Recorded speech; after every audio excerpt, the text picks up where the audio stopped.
नमस्कार दोस्तों।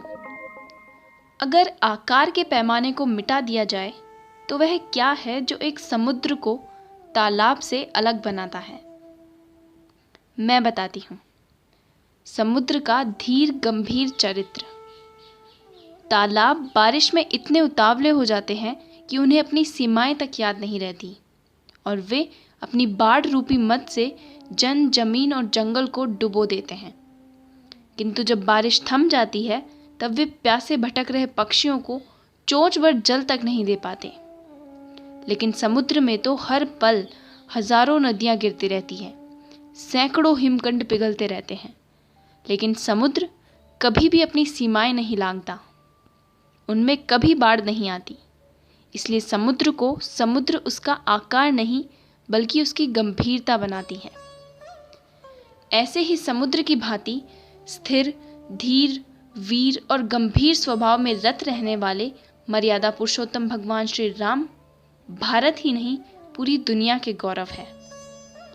आज मैं आपको श्री राम के उस गुण के बारे में बताऊंगी जिसके कारण आज वे संसार में सबसे बड़े अनुकरणीय चरित्र हैं और उनका यह गुण है धैर्य।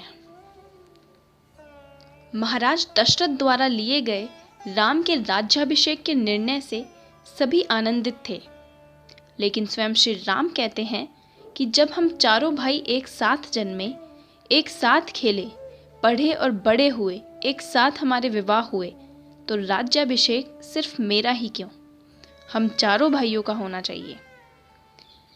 जिस सिंहासन के कारण पूरी महाभारत हो गई, लाखों घरों के दीपक बुझ गए, कुरुक्षेत्र की पीली मिट्टी का रंग लाल हो गया, वह सिंहासन कभी भी राम को उनके चरित्र और आदर्शों से विमुख नहीं कर पाया।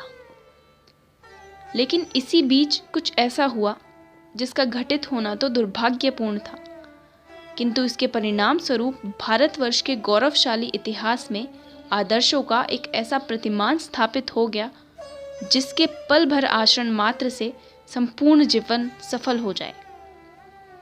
महारानी कैकेयी परिस्थितियों का ऐसा शिकार हुई कि पल भर में ही उनके मन में सर्वाधिक प्रिय पुत्र राम के प्रति विष पैदा हो गया और अवसर का लाभ उठाकर उन्होंने महाराज दशरथ से अपने 2 वरदान मांग लिए।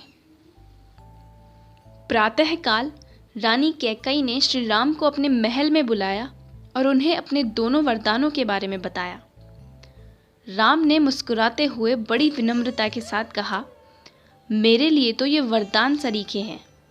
मुझे आप दोनों की आज्ञा का एक साथ पालन करने का जो सुअवसर मिल रहा है, उसका लाभ उठाकर मैं वन्य प्रदेश के ऐसे ऐसे ऋषि मुनियों से साक्षात कर पाऊंगा जिनकी दिव्य कीर्ति तीनों लोगों को प्रकाशित करती है। रही बात भरत को राज्य देने की, तो मैं महात्मा भरत के लिए अपने प्राण तक त्याग सकता हूँ। अयोध्या का राज्य तो उसके आगे कुछ भी नहीं है। श्री राम ने पल भर में अयोध्या के सारे सुख, सारे वैभव त्याग दिए। अयोध्या और उसके महलों में एक स्थायी सन्नाटा छोड़कर श्री राम पत्नी सीता और भाई लक्ष्मण सहित मातृ पितृ भक्ति के नए दैदीप्यमान सूर्य स्थापित करते हुए 14 वर्षों के लिए वन चले गए। राम के जैसा धीरोदात्त नायक इस संसार में कोई दूसरा नहीं। ये राम के चरित्र का ही प्रताप है कि युवराज राम वन जाने के बाद मर्यादा पुरुषोत्तम श्री राम बनकर अयोध्या लौटे। एक प्रसिद्ध कथन है कि राम वन गए इसलिए राम बन गए। मेरा तो स्पष्ट मानना है कि राम आस्था से ज्यादा अनुकरण का विषय है। आपने गौर किया होगा कि दुनिया में आज तक जितने भी सफल व्यक्ति हुए हैं वे सभी बड़े स्थिर स्वभाव वाले हैं। वे खुशी में पागल नहीं होते हैं और न ही दुख में टूटते हैं। यही सफलता का मूल मंत्र भी है। जिसने भी श्री राम का चरित्र रत्ती भर भी जी लिया, उसका जीवन धन्य हो गया। अगर आपको हमारे वीडियोस अच्छे लगे तो प्लीज़ उन्हें लाइक करें व हमारे चैनल को सब्सक्राइब करें। धन्यवाद। जय श्री राम।